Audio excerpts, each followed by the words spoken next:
Bonjour à toutes et à tous et bienvenue au Commodities Market Report. Yoav Nizar pour vous retrouver pour un point de marché complet sur le cours des principales matières premières. Je parlerai également des devises matières premières car d'un point de vue macroéconomique, il s'est passé beaucoup de choses la nuit dernière, mais avant tout prenez connaissance de l'avertissement lié au risque de trading que j'imagine que vous connaissez bien maintenant.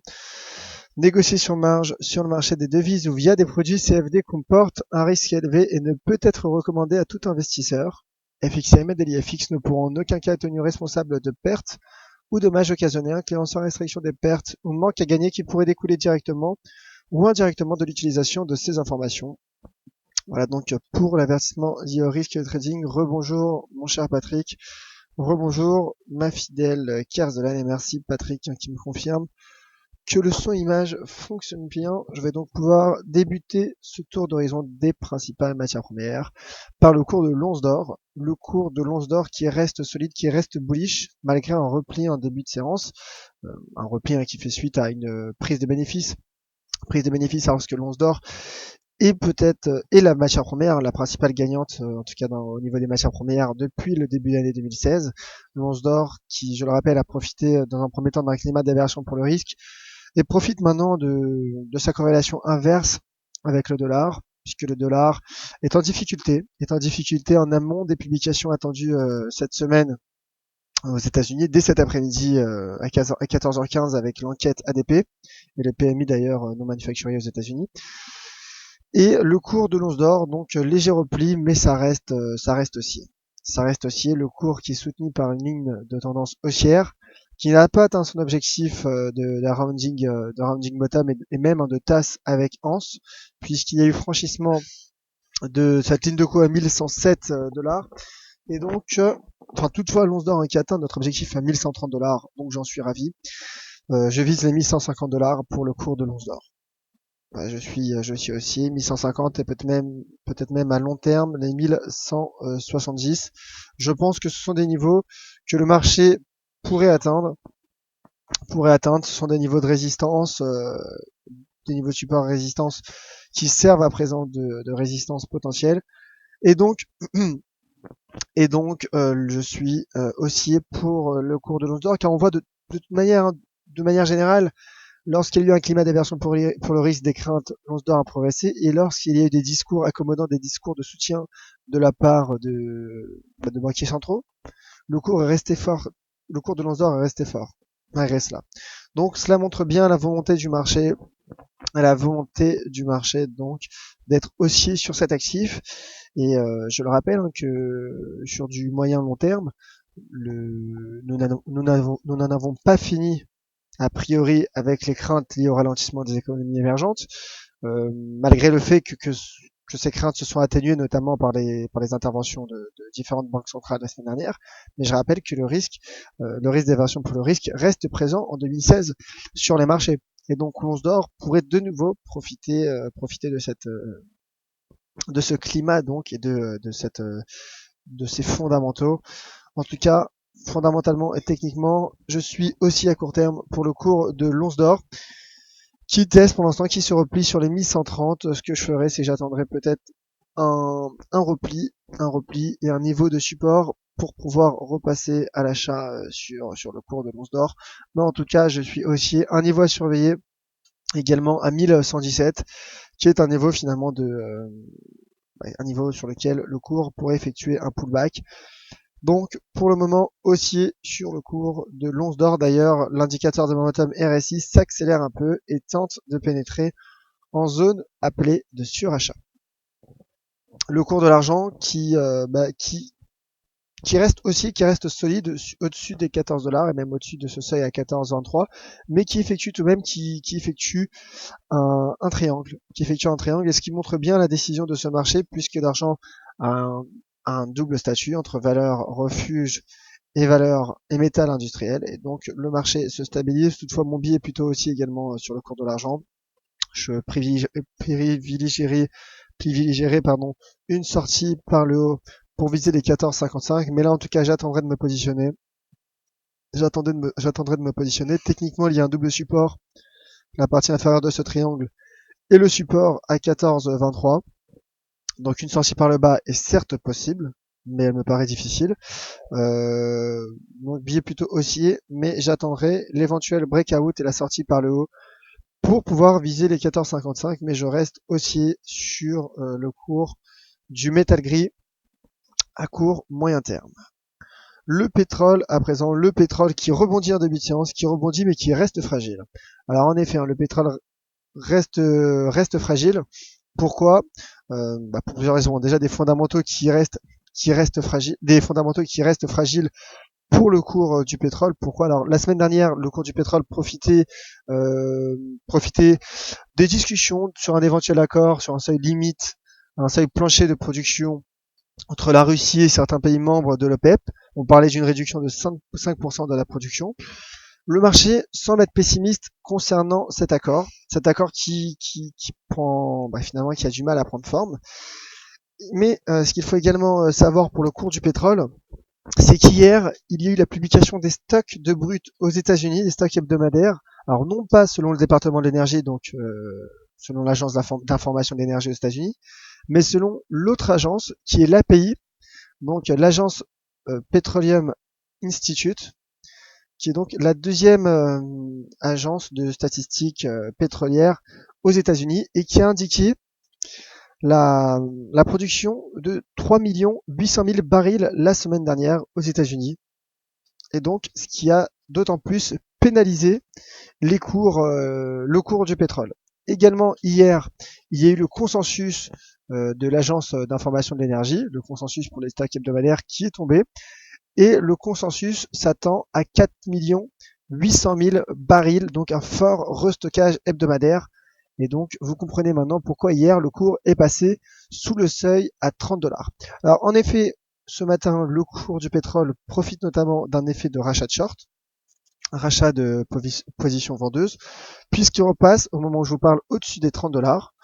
Alors, il y a un support qui s'est formé à 29,50, j'en ai parlé ce matin dans le Good Morning Euro-Dollar et dans le rendez-vous des scalpers. Donc 29,50 pour le moment, il y a un support qui prend forme, d'ailleurs qui est un seuil d'inversion de polarité, proche donc de cette zone à 30 d'ailleurs. Cette zone est à surveiller, c'est une zone pivot à court terme pour le cours du pétrole. Toutefois, bien évidemment, ça reste fragile techniquement. Le cours est maintenu dans une tendance baissière. Et également, ce qu'il faut savoir, le cours profite également en ce début de séance, finalement, des statistiques macroéconomiques chinoises qui sont tombées l'année dernière. Il y a eu les PMI de services et les PMI composites qui sont ressortis supérieurs aux chiffres précédents et surtout au-dessus du seuil à 50.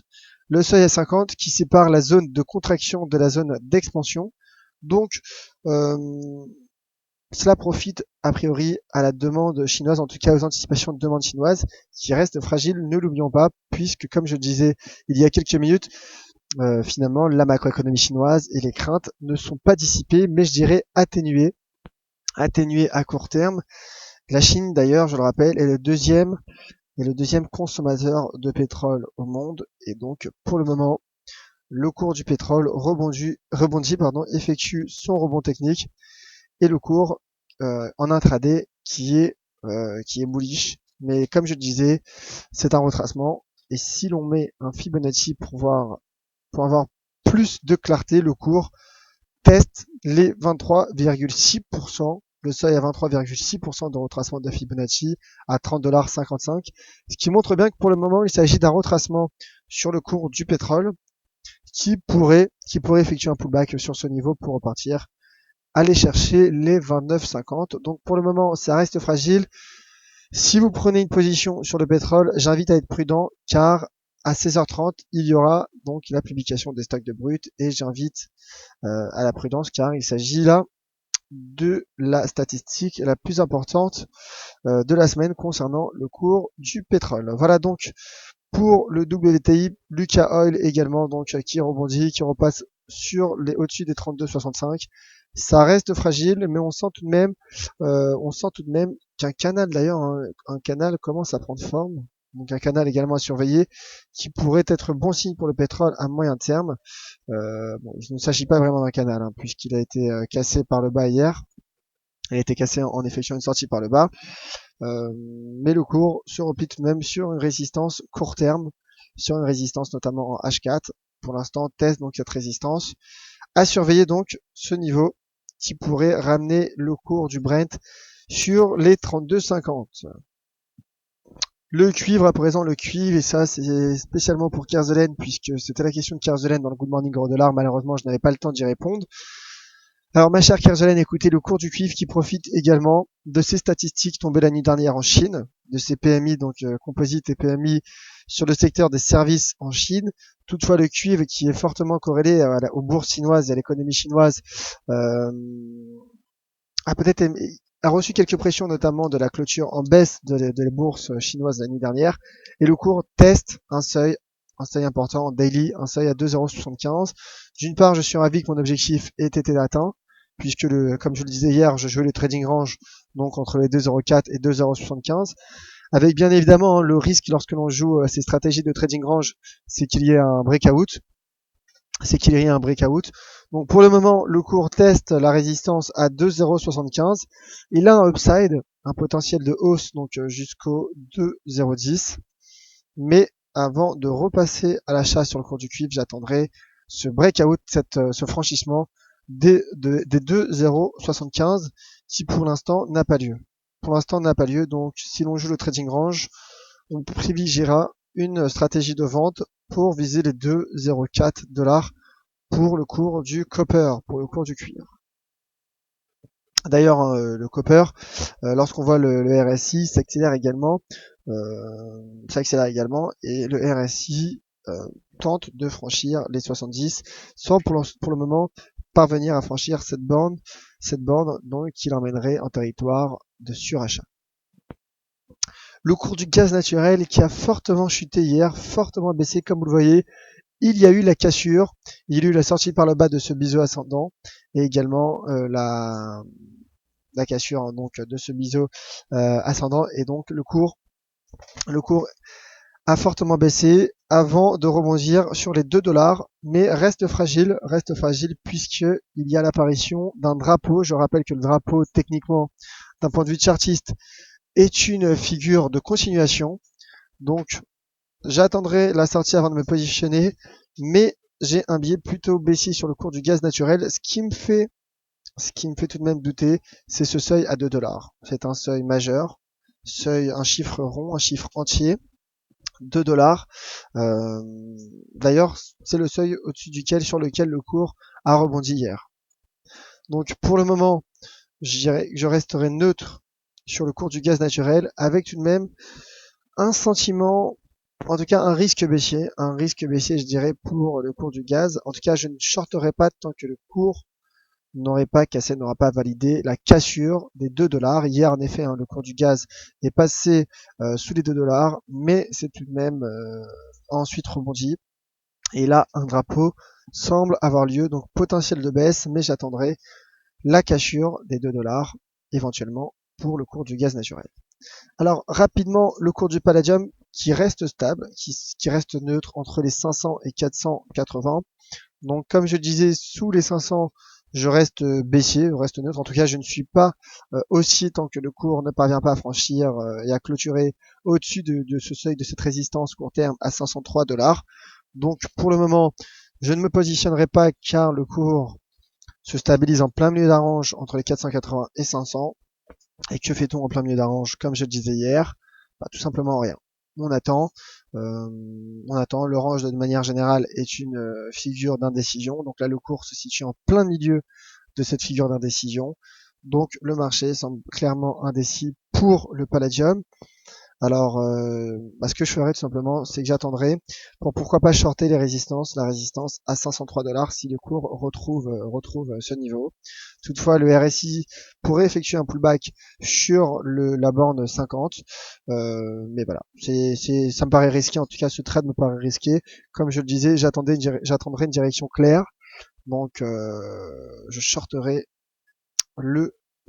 la résistance à 503 puisqu'il s'agit d'une résistance majeure à court terme. Enfin, le cours du palladium, qui a effectué pour le coup un pullback et un repli sur la partie inférieure d'un biseau à l'intérieur duquel il fluctuait dans les semaines précédentes. Le cours repasse sous les 860 $. Et donc un pullback est possible sur ce seuil, auquel cas je viserai les 845 $. 845 $. Toutefois également, il faudra surveiller car un fanion semble prendre forme sur le cours du platine.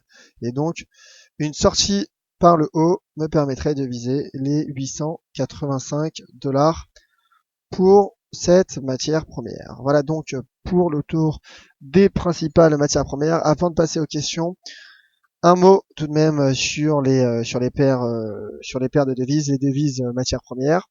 Comme à mon habitude, maintenant pour 2016, c'est le cadeau que je vous fais de nouvelle année. Donc un point, une analyse et un point sur les devises matières premières.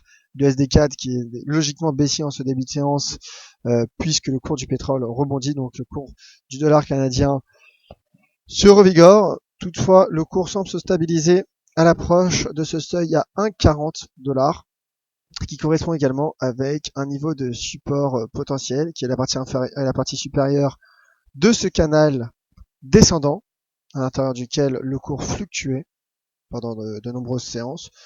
Donc le cours arrive sur un niveau de support, majeur.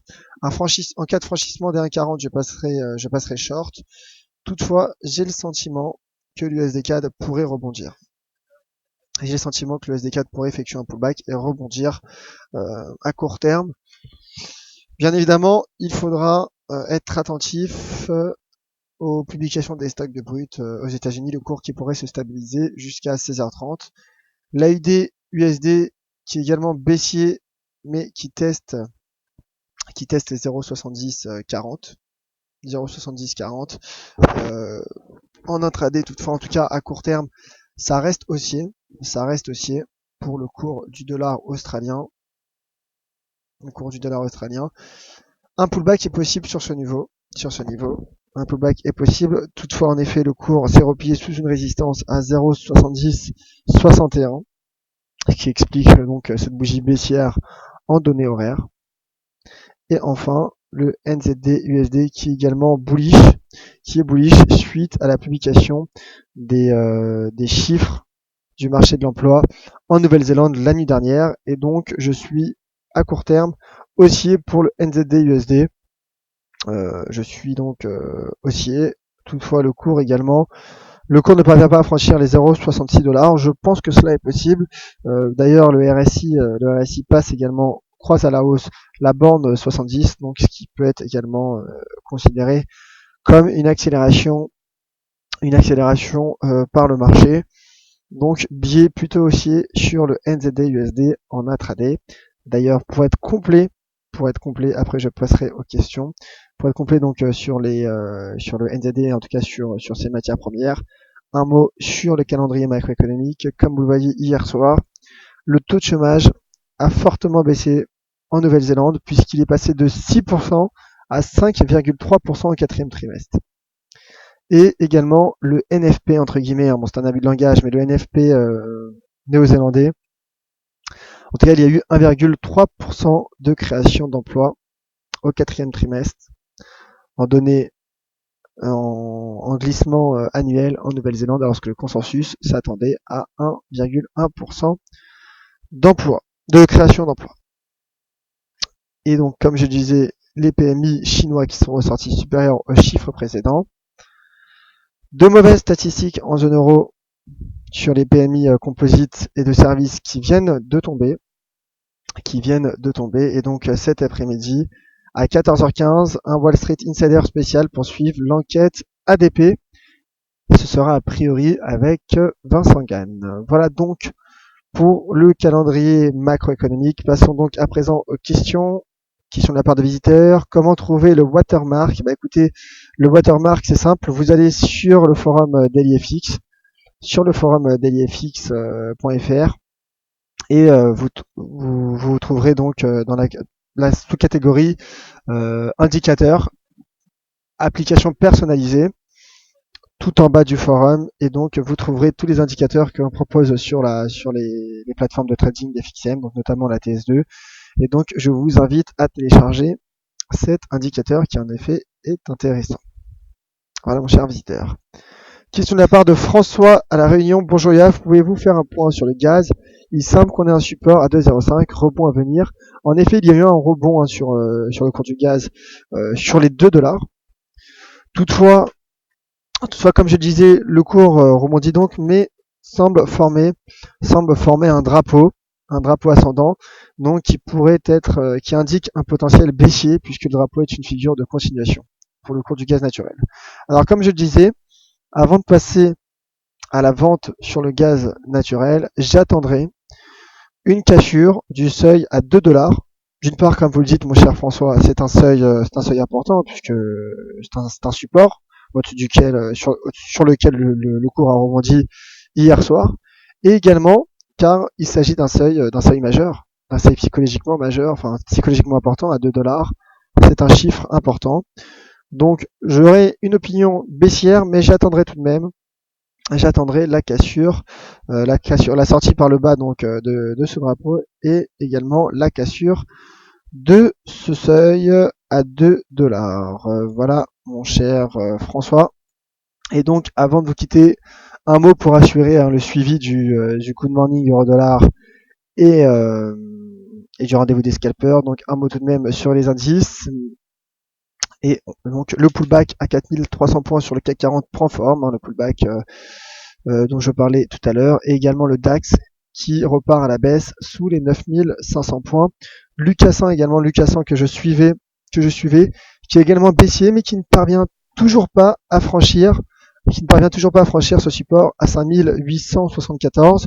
Donc également pour Lucas 100, j'attendrai, je suis baissier bien évidemment, mais j'attendrai avant de passer à la vente, j'attendrai cette cassure de ce support majeur moyen terme, ce support long terme même. Ce support long terme, un support qui a été formé depuis le 24 août dernier, et le fameux mini crash qui a atteint les marchés boursiers.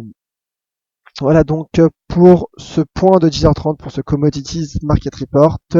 On se retrouve donc à 17h30 pour la closing bell.